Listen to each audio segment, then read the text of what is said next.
السلام عليكم ورحمة الله وبركاته. أهلا بكم في فيديو جديد. رسميا في بعض المدارس المعلمون يبلغون الطلاب بإلغاء أو إيقاف المدارس أو إيقاف العمل بالمدارس في شهر 11.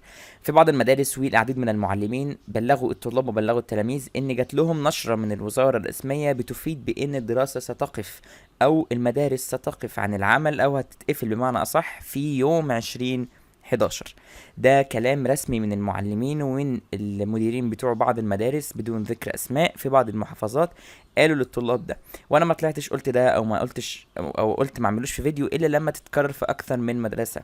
لكن التاريخ متكرر في اكثر من مدرسه، التاريخ اللي هو 2011 الله اعلم جابوه منين، ولا فعلا هل جات لهم نشره بده ولا هم بيقولوا كده وخلاص ولا ايه. لكن التاريخ يوم 20/11.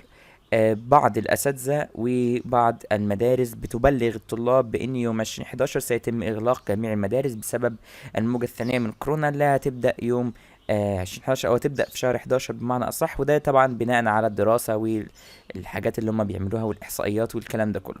فأنا قلت أبلغكم بالموضوع ده عشان مع بعض لما يجي تاريخ يوم 20/11 هنتأكد مع بعض هل فعلا هيتم إغلاق المدارس مرة أخرى ولا مش هيتم. وفي حال إغلاق المدارس هل هيتم او هيكون في بدائل، هيكون في ابحاث، هيكون في امتحانات، هيكون في الغاء مناهج، هيكون في ايه بالظبط. فكل ده احنا منتظرين ان شاء الله القرار الرسمي او الموضوع الرسمي اللي يطلع من دكتور طارق شوقي. دكتور طارق شوقي ما طلعش اي حاجه رسميه، ولكن كل اللي بيقال على لسان المعلمين في المدارس، وبيقال برضو انه دي نشره رسميه ولكن سريه. هما اللي بيقولوا كده، محدش تاني بيقول. فاحنا بنتمنى من دكتور تشو انه يقول الحقيقة او بمعنى اصح يعني يوضح الموضوع ده بشكل رسمي ويبلغ بالمدارس او بعد حتى ينوه على المدارس ان هم ما يقولوش اي حاجة من دماغهم لو ده مش شيء حقيقي. ده كان كل حاجة في الفيديو ان شاء الله. عشان تتابع كل جديد وحصري يا ريت ما تنساش انك تشترك وتفعل زر الجرس عشان يوصلك كل الاخبار الرسمية ان شاء الله اول باول. نشوفكم في الفيديو الجاية، والسلام عليكم ورحمة الله وبركاته.